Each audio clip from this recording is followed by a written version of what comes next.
अस्सलाम वालेकुम नाजरीन, सियासत के इस खबरनामे में आप सबका इस्तकबाल है। मैं हूं असलम हुसैन। सबसे पहले नजर डालते हैं आज की कुछ अहम सुर्खियों पर। स्पीकर एन मनोहर ने कांग्रेस के 9 और तेलुगु देशम के 6 अरकान असेंबली को नाअहल करार दिया। मुल्क की सबसे बड़ी अपोजिशन बीजेपी में खाना जंगी। औकाफी जायदादों से गैर मिजाज कब्जों की बर्खास्तगी के लिए कानून साजी। के रहमान खान की हैदराबाद में प्रेस कॉन्फ्रेंस। बीजेपी में नरेंद्र मोदी फिरका परस्ती की अलामत। चीफ मिनिस्टर कर्नाटक सिद्धारामैया के ख्यालात। जिया खान का मकतूब पुलिस के हवाले किया गया। चलिए नाजरीन, बढ़ते हैं खबरों की तफसील की तरफ। स्पीकर असेंबली एन मनोहर ने हफ्ते की शाम कांग्रेस के 9 और तेलुगु देशम के 6 अरकान असेंबली को नाअहल करार देते हुए इनकी असेंबली की रुकनीत मनसूख कर दी, जबकि तेलुगु देशम के मजीद 3 अरकान के फैसले को जेर इल्तिवा रखा गया। वाज़ेह रहे कि टीआरएस और वाईएसआर कांग्रेस ने हुकूमत के खिलाफ तहरीक अदम एतमाद पेश की थी, जिस पर कांग्रेस लेजिस्लेटिव पार्टी के वेब जारी करते हुए अपने अरकान असेंबली को हुकूमत की ताईद में वोट देने का मशवरा दिया था। ताहम कांग्रेस के 9 अरकान असेंबली जो जगन मोहन रेड्डी के कैंप में शामिल हैं, इन्होंने तहरीक अदम एतमाद की ताईद की थी, जबकि तेलुगु देशम ने वेब जारी करते हुए तहरीक की ताईद या मुखालिफत में वोट न देने और गैर जानिबदार रहने का अपने अरकान को मशवरा दिया था। ताहम तेलुगु देशम के 9 अरकान असेंबली ने तहरीक अदम एतमाद की ताईद में वोट दिया था। स्पीकर ने नोटिस जारी करते हुए 18 अरकान को मुज़ाकरात के लिए तलब किया था। ताहम जगन के हामी अरकान असेंबली स्पीकर से रुजू नहीं हुए, बल्कि मकतूब रवाना करते हुए वेब की खिलाफ वर्जी का एतराफ और इनके खिलाफ कार्रवाई का मुतालबा किया था। तेलुगु देशम के 2 अरकान असेंबली वेणुगोपालचारी और सी रामकोटैया, जो अब तक किसी भी पार्टी में शामिल नहीं हुए हैं, उन्होंने स्पीकर से रुजू होकर कहा था कि इन्हें पार्टी का वेब नहीं मिला, इसलिए उन्होंने हुकूमत के खिलाफ वोट दिया। इनके अलावा टीआरएस में शामिल होने वाले तेलुगु देशम रुकने असेंबली हरीश्वर रेड्डी भी स्पीकर से रुजू हुए थे, लिहाजा स्पीकर ने इन तीनों अरकान के खिलाफ फैसले को फिलहाल जेर इल्तवा रखा। दरअसल कांग्रेस के जिन 9 अरकान असेंबली के खिलाफ कार्रवाई की गई है, इनमें बी शिवा प्रसाद रेड्डी, एम राजेश, डी चंद्रशेखर रेड्डी, जी रवि कुमार, एस कृष्णा रंगाराव, पी नानी, ए नानी, पी रामचंद्रा रेड्डी, जोगी रमेश, जबकि तेलुगु देशम के अरकान असेंबली में Praveen Kumar Reddy, K Nani, mister T Venkataiah, Amarnath Reddy, Y Balaji Reddy और साईराज शामिल हैं। वाज़ेह रहे कि स्पीकर असेंबली एन मनोहर अब तक 34 अरकान असेंबली को नाअहल करार दे चुके हैं।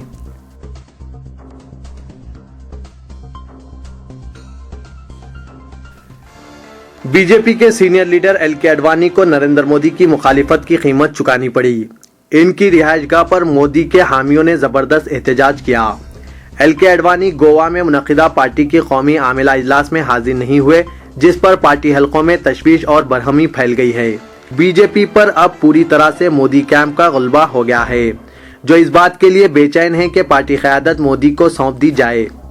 इस राह में बुजुर्ग लीडर एल.के. आडवाणी सबसे बड़ी रुकावट बने हुए हैं। इनकी रिहाइशगाह पर अपनी पार्टी के कारकुनों के एहतजाज की मजम्मत करते हुए बीजेपी ने कहा कि मुजाहरा करने वालों का पार्टी से कोई ताल्लुक नहीं है। इसी दौरान कांग्रेस ने अपोजिशन जमात में एक सीनियर लीडर के साथ इस तरह के नाशाइस्ता सलूक पर इजहार अफसोस किया। मोदी के हामी अपने हाथों में बैनर थामे हुए थे, जिसमें लिखा था कि नरेंद्र आदमी की फौज। आडवाणी की रिहाइशगाह पर नरेंद्र मोदी जिंदाबाद, मोदी को वजीर आजम बनाओ के नारे लगाते हुए एहतजाजियों ने आडवाणी से मुस्तफी होने का मुतालबा किया। वो इस बात का भी मुतालबा कर रहे थे कि मोदी को अजीम तर रोल दिया जाए। एक एहतजाजी ने बताया कि आडवाणी को गोवा के इजलास में शरीक होते हुए नरेंद्र मोदी को वजारत आज़मा का उम्मीदवार बनाने का ऐलान करना चाहिए था, लेकिन वो इससे गुरेज कर रहे हैं। अब वक्त आ गया है कि आडवाणी अपनी जिम्मेदारियों से मुस्तफी हो जाएं और मोदी को क़यादत सौंप दें। बुजुर्ग लीडर की अहानत की पर्दापोशी करते हुए पार्टी तर्जुमान शाहनवाज हुसैन ने बड़ी इजलत पसंदी में ये वजाहत की है कि आडवाणी बीजेपी के सीनियर तरीन लीडर हैं, वो हमारे सरपरस्त आला हैं। एहतजाज करने वालों का पार्टी से कोई ताल्लुक नहीं है। अलहदा प्रेस कॉन्फ्रेंस में बीजेपी की तर्जुमान सीतारमन ने आडवाणी की रिहाइशगाह पर पार्टी कारकुनों के एहतजाज की मजम्मत की। इस तरह बीजेपी के दाखिली इख्तलाफात अब खुलकर सामने आ गए हैं और पार्टी आडवाणी और मोदी इन 2 खानों में बंट गई है।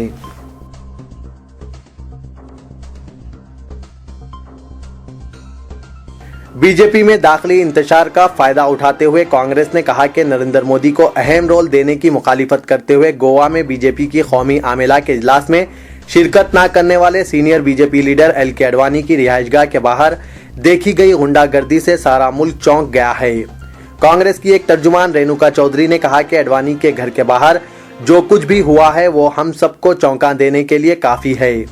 अगर इस सियासी पार्टी के मुअम्मार शख्स को ऐसी गुंडागर्दी का सामना करना पड़ सकता है तो सारा मुल्क इस बात पर चौकस व चौकन्ना हो जाएगा कि इस पार्टी के हाथों इस मुल्क के कौम का क्या हो सकता है।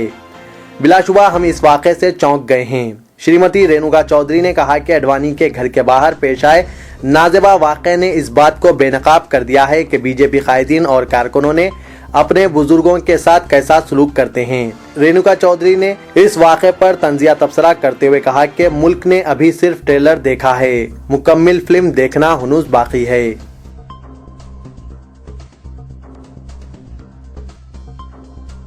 मरकजी वजीर अक़लियती बहबूद के रहमान खान ने कहा कि मुल्क भर में औक़ाफ़ी जायदादों के तहफ़्फ़ुज़ को यकीनी बनाने के लिए हुकूमत नई कानून साजी पर गौर कर रही है, जिसके तहत वक्फ बोर्ड को ज़ायद इख्तियारात दिए जाएंगे। मजबूजा कानून के तहत क़ाबिज़ीन को लीज़ के इख्तिताम के बावजूद तख्लिया न करने वाले अफराद को बेदखल करने के लिए तवील कार्रवाइयों के बजाय फौरी तौर पर कार्रवाई की जा सकेगी। हैदराबाद में प्रेस कॉन्फ्रेंस से खिताब करते हुए रहमान खान ने कहा कि हुकूमत इस कानून के मसौदा की तैयारी में मसरूफ़ हैं और तवक्के हैं कि बहुत जल्द मसौदा को क़तियत दे दी जाएगी और आइंदा पार्लियामेंट इजलास में इसे पेश कर दिया जाएगा। इस कानून के तहत वक्फ बोर्ड किसी भी काबिज के खिलाफ फौरी तौर पर FIR दर्ज कराते हुए इसके खिलाफ कानूनी कार्रवाई कर सकता है और पुलिस इसे फौरी गिरफ्तार कर सकती है। रहमान खान ने बताया कि नए कानून के तहत गैर मिजाज कब्जों की बर्खास्तगी के सिलसिले में वक्फ बोर्ड को तवील मुद्दत तक इंतजार और कार्रवाइयों की जरूरत नहीं पड़ेगी। रहमान खान ने कहा कि मुल्क भर में औक़ाफ़ी जायदादों के लीज और दीगर उमूर के सिलसिले में क़वायद को यकसां बनाने की कोशिश की जा रही है। उन्होंने बताया कि सच्चर कमेटी की सिफारिशात और पार्लिमानी कमेटी की रिपोर्ट के मुताबिक औक़ाफ़ी जायदादों के तहफ़्फ़ुज़ के लिए हुकूमत ने एक बिल तैयार किया है जिसे राज्यसभा में पेश किया गया, ताहम इसे सेलेक्ट कमेटी से रुजू किया गया। सेलेक्ट कमेटी ने बाज़ सिफारिशात पेश की हैं। इन सिफारिशात और तरमीमात के साथ वक्फ तरमीमी बिल को दोबारा राज्यसभा में पेश किया गया है, ताहम राज्यसभा की कार्रवाई न चलने के बाद इसकी मंजूरी में रुकावट हुई है। रहमान खान ने उम्मीद जाहिर की कि आइंदा इजलास में वक्फ तरमीमी बिल को मंजूरी हासिल हो जाएगी। इस बिल की मंजूरी से मुल्क भर में औक़ाफ़ी जायदादों के तहफ़्फ़ुज़ में सेंट्रल वक्फ कौंसिल को ज़ायद इख्तियारात हासिल हो जाएंगे और सेंट्रल वक्फ कौंसिल के अहकामात पर अमलावरी के लिए रियासती हुकूमतें पाबंद होंगी। अगर किसी रियासती हुकूमत को सेंट्रल वक्फ कौंसिल के अहकामात से इख्तिलाफ हो तो वो वक्फ कौंसिल में कायम करदा अथॉरिटी से रुजू हो सकती हैं। रहमान खान ने बताया कि नए कानून के तहत औक़ाफ़ी जायदादों की लीज़ की मौजूदा मुद्दत को 3 से बढ़ाकर 30 साल करने की तजवीज़ है, क्योंकि 3 साल की कम मुद्दत के बाद औक़ाफ़ी जायदादों की तरक्की में रुकावट पैदा हो रही है। उन्होंने बताया कि जायदादों की लीज और दीगर उमूर से मुतालिक क़वायद व ज़वाब्त भी सेंट्रल वक्फ कौंसिल ही तय करेगी और तमाम रियासतों पर इसका इतलाक़ होगा। लीज की रकम मार्केट वैल्यू की बुनियाद पर तय की जाएगी, हत्ता कि लीज की तजदीद भी मार्केट वैल्यू की बुनियाद पर ही होगी। इस तरह वक्फ के तमाम उमूर के क़वायद व ज़वाब्त मुल्क भर में यकसा नौइयत के होंगे। रहमान खान ने कहा कि मरकजी वज़ारत अक़लियती बहबूद औक़ाफ़ी जायदादों के तहफ़्फ़ुज़ के सिलसिले में संजीदा है और क़ानीन को सख्त से सख्त बनाकर ही इनका तहफ़्फ़ुज़ किया जा सकता है। रहमान खान ने बैंकों की जानिब से अक़लियतों को क़र्ज़ की इजराई में अदम दिलचस्पी का मुज़ाहरा करने का एतराफ़ करते हुए कहा कि मुल्क भर में कौमियाए हुए बैंकों की यही सूरत हाल है। रिजर्व बैंक ऑफ इंडिया के क़वायद के मुताबिक अक़लियतों को क़र्ज़ का 15% जारी किया जाना चाहिए।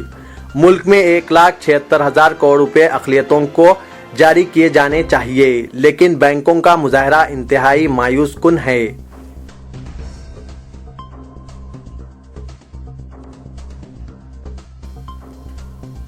मक्का अल मुकर्रमा और मदीना मुनव्वरा में हर तरह की सहूलियात मुहैया है और ऐसे इंतजामात हैं कि पूरी दुनिया में कहीं और नहीं हैं। रहन सहन, क़याम, ताम, ट्रांसपोर्ट के उम्दा इंतजामात हैं। इन सहूलियात के साथ आज़मीन हज व उम्रा तरबियत के साथ होते हैं तो आमाल की सही अदायगी होती है और तरबियत के लिए ज़रूरी है कि हम सीखें और पढ़ें। इन ख्यालात का इजहार जनाब जाहिद अली खां, एडिटर रोजनामा सियासत ने हज व उम्रा वीडियो DVD मुफ्ती सैयद आसिफ उद्दीन नदवी कासमी के रस्म इजराई के मौके पर जलसे से किया और अपने सिलसिले खिताब में कहा कि वालिदा मोहतरमा को हज कराने की सआदत हासिल रही और अहले खाना के साथ बार बार इसके दरबार में हाजिरी का मौका मिला। आज़मीन के लिए ये मशवरा दिया कि औकात का सही इस्तेमाल करें, हर जगह एहतियात से रहें, ख्वातीन के लिए जो इंतजामात है इनसे वाकफियत हासिल करें ताकि वो बेहतर तौर पर इबादत कर सकें। रुबात में आज़मीन के क़याम के सिलसिले में कोशिश जारी है। आज़मीन अल्लाह के मेहमान हैं तो अल्लाह इनकी हिफाजत करने वाला है।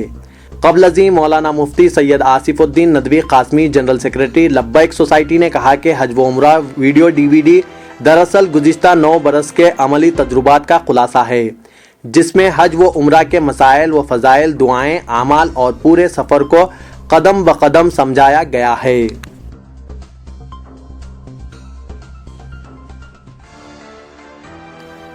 चीफ मिनिस्टर कर्नाटक सिद्धारामैया को कांग्रेस से ताल्लुक रखने वाले कायदीन और BC तबके के कायदीन ने तहनीत पेश की। शहर के रविंद्रा भारती में मुनक्किद की गई तहनीती तकरीब में मरकजी वज़रा जनाब रहमान खां, सर्वे सत्यानारायणा, पन्नाबा लक्ष्मी, रियासती वज़रा रघुवीरा रेड्डी, P सत्यानारायणा, D नागेंदर, मुकेश गौर के अलावा कांग्रेस के अरकान पार्लियामेंट, अरकान असेंबली और दूसरों ने शिरकत की। कांग्रेस के सीनियर कायद व रुकन राज्यसभा V हनुमंतराव ने इस तकरीब की सदारत की। तकरीब से खिताब करते हुए चीफ मिनिस्टर कर्नाटक सिद्धारामैया ने कहा कि 2014 में नौजवान कायद राहुल गांधी को वजीर आजम बनाने के लिए कांग्रेस कायदीन को मुत्तहिदा जद्दोजहद करनी चाहिए। उन्होंने कहा कि BJP ने नरेंद्र मोदी को वजीर आजम के उम्मीदवार के तौर पर पेश करने का फैसला किया है। ऐसे में कांग्रेस को सेक्युलर ताकतों को मुत्तहद करने की जरूरत है। चीफ मिनिस्टर कर्नाटक ने कहा कि BJP में नरेंद्र मोदी फिरका परस्ती की अलामत समझे जाते हैं।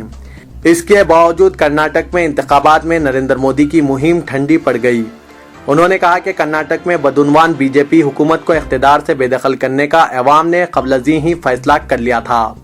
सिद्धारामैया ने कहा कि कांग्रेस से ही तमाम तबक़ात की तरक्की व बहबूद हो सकती है। उन्होंने कहा कि कांग्रेस ने पसमानदा तबक़ात से ताल्लुक़ रखने वाले 5 कायदीन को कर्नाटक में चीफ मिनिस्टर बनाया है।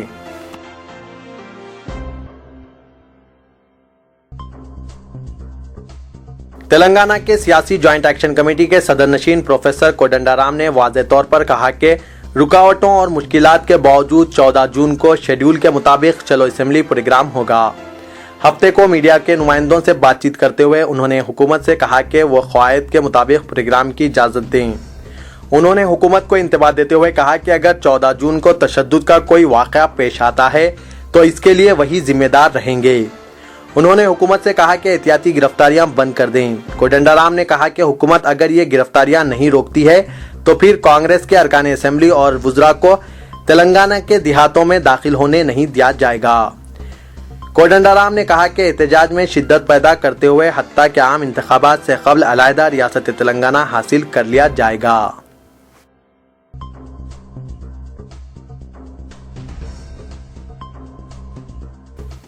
हुमायूंनगर पुलिस ने खातून और उसके बहनोई को शौहर के कत्ल के इल्जाम में गिरफ्तार कर लिया है। बताया जाता है कि फसलांसर के साकिन तरकारी फरोश मोहम्मद ख्वाजा उमर 36 साल की गुमशुदगी की शिकायत 22 मई को इनकी बीवी फरहाना बेगम ने करवाई थी। पुलिस, हुमायूंनगर और south zone task force team ने मुश्तरका कार्रवाई करते हुए ख्वाजा की गुमशुदगी के मामले को हल कर लिया और मकतूल ख्वाजा की बीवी और इसके बहनोई मोहम्मद जहांगीर को गिरफ्तार कर लिया है। पुलिस ने बताया कि मकतूल ख्वाजा की बीवी फरहाना और इसके बहनोई जहांगीर के दरमियान नाजायज ताल्लुकात हैं और इन नाजायज ताल्लुकात में फरहाना के लिए इसका शौहर ख्वाजा रुकावट बन रहा था। दोनों ने ख्वाजा को कत्ल करने का मंसूबा बनाया और फरहाना अपने शौहर ख्वाजा को 20 मई के दिन साथ ले गई।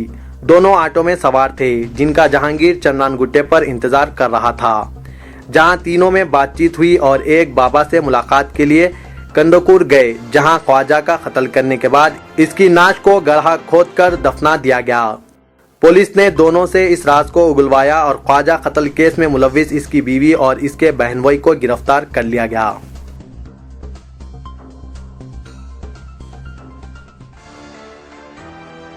बॉलीवुड अदाकारा जिया खान के अरकान खानदान को 6 सफ़हात का एक नोट दस्तयाब हुआ है, जिसमें इसने अपनी मोहब्बत में पेश आने वाली मुश्किलात, कशीदा ताल्लुकात की निशानदही की है। जिया ने मकतूब में लिखा है कि खुदकशी करने से कबल अदाकार के फर्जंद के साथ इसकी मोहब्बत में दरार पैदा हो गई थी। जिया के अरकान खानदान को ये नोट इनके मकान से दस्तयाब हुआ है। पुलिस कार्रवाई पर शुबा करते हुए इसे अपने पास ही रखने को तरजीह दी गई थी, लेकिन अब यह मकतूब की नकल तहकीकात करने वालों को देने से इत्तेफाक किया गया है। जुहू पुलिस के एक ओहदेदार ने कहा कि मकतूब का खुलासा ये है कि जिया खान के अदाकार जोड़े आदित्य पंचोली और जरीना वहाब के फर्जंद सूरज पंचोली के साथ ताल्लुकात कुशीदा हो गए थे। पुलिस किसी नतीजे पर पहुंचने से कबल इस मकतूब के बारे में कानूनी माहिरीन से राय तलब कर रही है और मकतूब के मतन का लिखावट की जांच करवाने वालों से मुआयना कराने के बाद कोई फैसला किया जाएगा। मकतूब में ये सतर लिखी गई है कि तुमने मुझे धोखा दिया है, मैंने इस रिश्ते पर भरोसा किया था। तो ये था आज का खबरनामा। अब दीजिए इजाजत, खुदा हाफिज।